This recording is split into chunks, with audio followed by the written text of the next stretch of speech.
চলচ্চিত্র থেকে যে কারণে দূরে শাহেদ।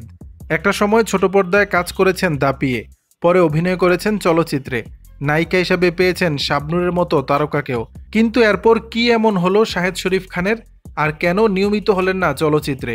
সম্প্রতি এই প্রশ্নের উত্তর দিয়েছেন তিনি নিজেই। দেশের একটি গণমাধ্যমকে দেয়া সাক্ষাৎকারে শাহেদ শরীফ বলেন, একজন অভিনয় শিল্পীর চূড়ান্ত লক্ষ্য তো আসলে সিনেমা। অনেক স্বপ্ন নিয়ে আমিও গিয়েছিলাম সিনেমা করতে। এটা হয়তো আমার দুর্ভাগ্য, তাদের সঙ্গে আমি মানিয়ে নিতে পারিনি। বিভিন্ন সময় দেখলাম তাদের কমিটমেন্টের ঠিক নেই। পেছনে পেছনে লেগে থাকা আমার পক্ষে সম্ভব নয়। তিনি আরও বলেন, আমার লাইফ খুব সিম্পল, কাজ করব, পারিশ্রমিক দেবে অথবা একটা নির্দিষ্ট তারিখ দেবে, আমি বাসায় চলে আসব। কিন্তু এত পলিটিক্স, দুশ্চিন্তা এসবে আমি আগ্রহী ছিলাম না। এ কারণে হয়তো সিনেমাটা সেভাবে করা হয়নি। এটা নিয়ে দুঃখ আছে, আক্ষেপও আছে। প্রসঙ্গত, 2004 সালে জয়যাত্রা দিয়ে চলচ্চিত্রে অভিষেকের পর একই বছর হৃদয় শুধু তোমার জন্য সিনেমায় অভিনয় করেন শাহেদ শরীফ খান। এরপর 2007 সালে তার অভিনীত প্রিয় সাথী সিনেমাটি মুক্তি পায়।